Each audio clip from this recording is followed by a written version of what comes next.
আসসালামুয়ালাইকুম রহমতুল্লাহ। Welcome to my channel and my page. আমার দুষ্টু মিষ্টি আপুমনি আর ভাইয়ারা, আপনারা সবাই কেমন আছেন? আলহামদুলিল্লাহ, আল্লাহর অশেষ রহমতে, আপনাদের দোয়া আর ভালোবাসায় আমরা সবাই ভালো আছি।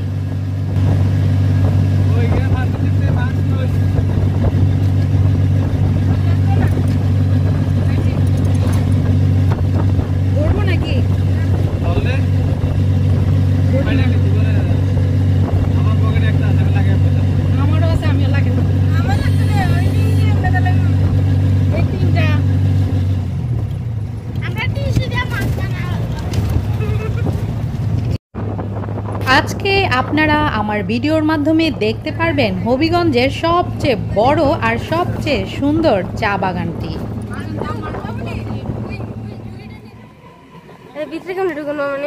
কেমনে আল্লাহ জানে। আমরা এখন পাতা তুলবো, যাওয়ার জায়গা নাই।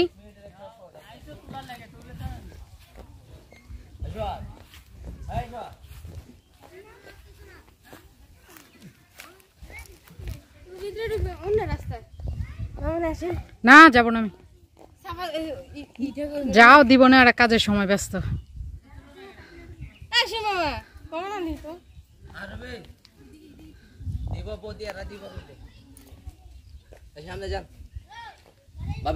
যাও যাও আসে।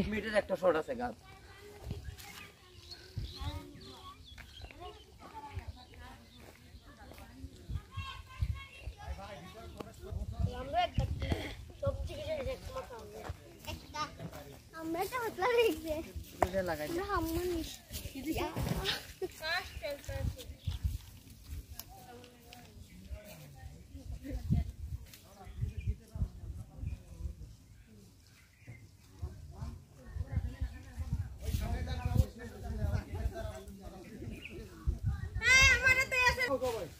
এগুলা পাতা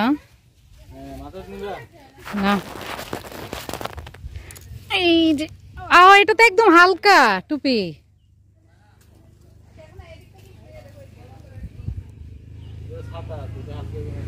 আমি তো মনে করছি এটা অনেক ভারী।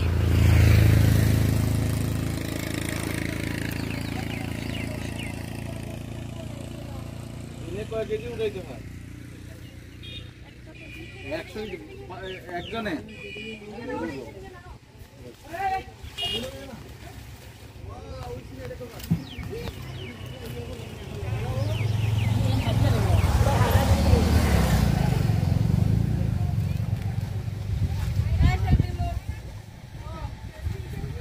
বাবা গাড়ি আসবে, গাড়ি আসবে,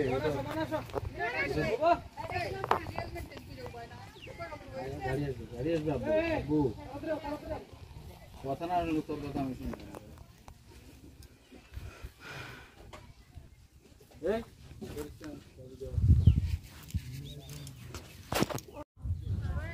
দেখতেই পাচ্ছেন চা বাগানের শ্রমিকরা পাতা তুলছে। চা বাগান থেকে এই পাতা তোলাও কিন্তু একটা শিল্প আমার কাছে মনে হয়, কারণ এই পাতাগুলো যেমন ইচ্ছে তেমনভাবে ছিঁড়লে কিন্তু হবে না। দুইটি পাতা একটি করে কুড়ি করে করে ছিঁড়তে হবে।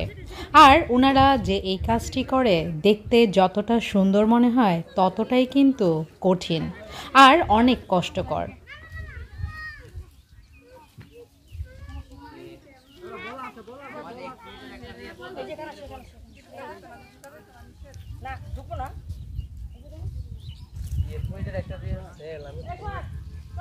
আমি আমার আজকে দিয়ে সেন্ডা করতে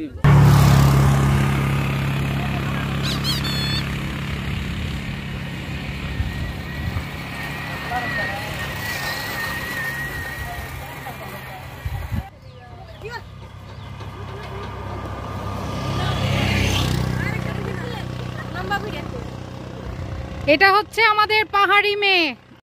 এই যে এটা পরে তুলো, দেখো কত সুন্দর লাগে। আমি তো ভিডিও করছি। তুলেছি তুলেছি, ছবিও তুলছি। মোহ মোহ মোহ করে দাও একটু দেখি, ওরা তো দেখি বাবা। এই তো না আমাদের চা বাগানের শ্রমিক বাবা এইটা খোলো, মাস্কটা খোলো। এই যে আমাদের চা বাগানের মজুরি তাকাও একটু, মাত্র 83 টাকা পেমেন্ট। Wonderful, just awesome. ভাই সাহেব আপনি কি করছেন এখানে? হ্যাঁ, হেলিকপ্টার চালাচ্ছে। হ্যাঁ, দূরপাল্লা বাসের জন্য ওয়েট করতেছে তারা।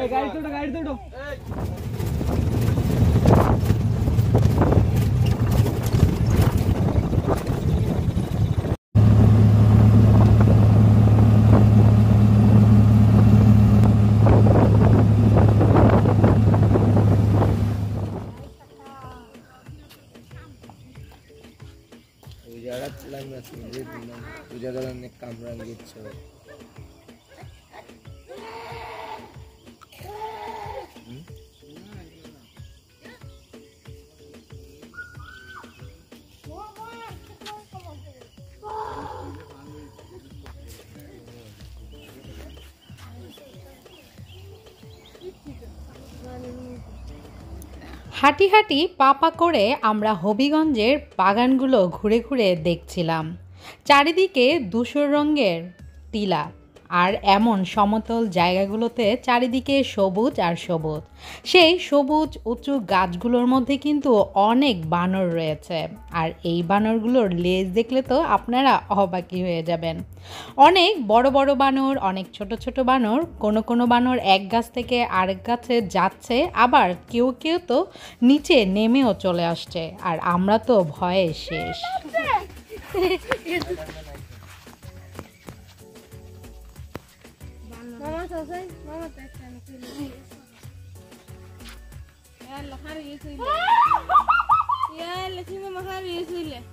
রেডি? আচ্ছা এবার মোহ না, এবার ইয়ে যাও শিমু দেখি, স্মৃতি তো যাইব না, যাও দেখি।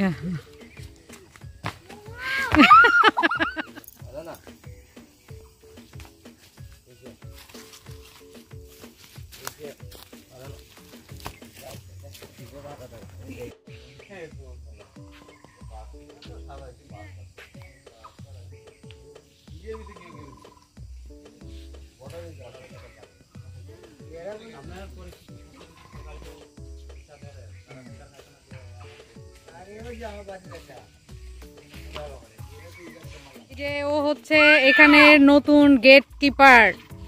হ্যালো, বাগান দেখাশোনা করার দায়িত্ব এবার ওর ওপর। ওই যে কতটা বানর দেখেছো?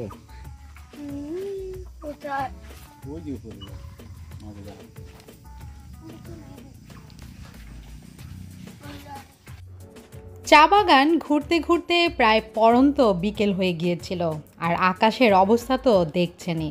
আসলে বাংলাদেশের সবচেয়ে বেশি বৃষ্টিপাত হয় কিন্তু সিলেটেই, আর হবিগঞ্জের এই জায়গাগুলোতে কিন্তু অনেক বৃষ্টিপাত হয়, কারণ এগুলো হচ্ছে পাহাড়ি এলাকা।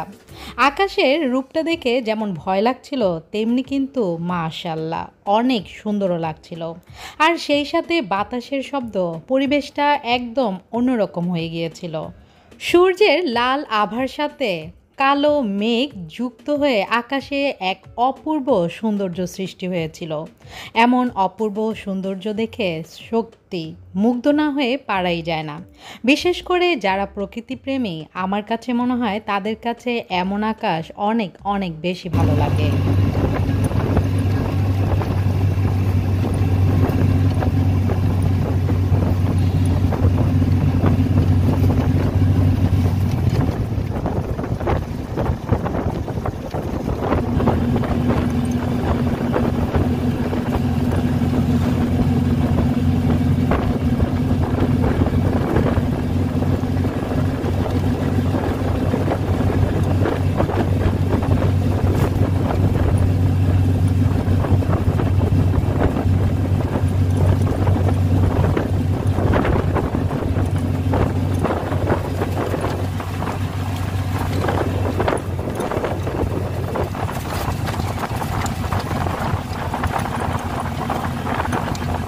মাধ্যমে আপনারা যতটুকু সৌন্দর্য উপভোগ করছেন বাস্তবে কিন্তু আরও অনেক বেশি সুন্দর। তাই জীবনে চলার পথে কিছু টাকা হলেও জমিয়ে হলেও ঘুরতে বের হওয়া উচিত। আমরা অনেকে মনে করি বাইরে ঘোরাফেরা হয়তো বিলাসিতা, কিন্তু না, বাইরে ঘোরাফেরা কিন্তু বিলাসিতা না। মানুষের শরীরের যেমন একটা চাহিদা রয়েছে, মনেরও কিন্তু চাহিদা রয়েছে। আর ঘোরাফেরার মাধ্যমে প্রকৃতির সৌন্দর্যে এভাবে হারিয়ে যাওয়ার মাধ্যমেই আমরা আমাদের মনের চাহিদাগুলো পূরণ করতে পারি।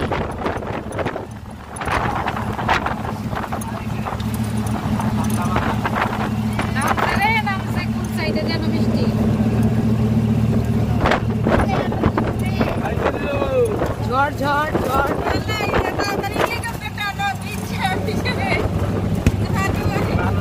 যাও তাড়াতাড়ি।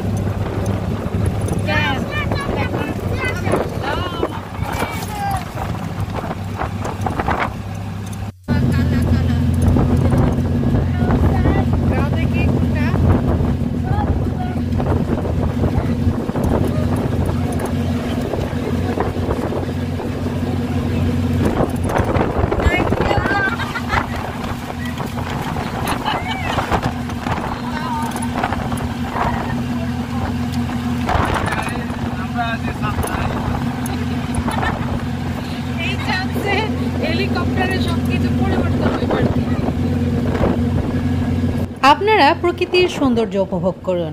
আর আমিলাকে ভুলে যাওয়ার আগে পুরনো কথা নতুন করে আপনাদেরকে বলে নিই। আপনারা যারা আজকে আমার ভিডিও প্রথম দেখছেন তারা অবশ্যই আমার চ্যানেলটি সাবস্ক্রাইব করে বেল আইকনটি ক্লিক করে রাখবেন। আর লাইক দিতে কিপটামি করবেন না। আর অবশ্যই কমেন্টসের মাধ্যমে জানিয়ে দিবেন আমার আজকের ভিডিওটি আপনাদের কাছে কেমন লেগেছে। আর যারা আমার চ্যানেলের রেগুলার দর্শক রয়েছেন, যারা আমার চ্যানেল সাবস্ক্রাইব করেছেন এবং লাইক কমেন্টস করেন, তাদের জন্য রয়েছে অন্তরের অন্তঃস্থল থেকে অনেক অনেক দোয়া আর ভালোবাসা।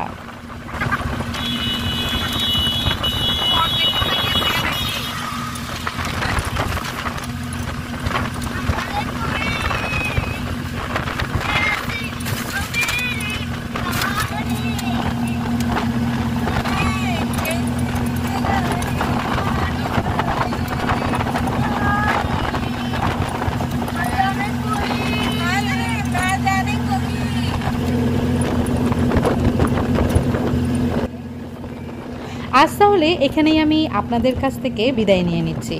যে যেখানে আছেন ভালো থাকবেন, সুস্থ থাকবেন, সুন্দর থাকবেন। আল্লাহ হাফেজ। আসসালামু আলাইকুম ওয়া রাহমাতুল্লাহ।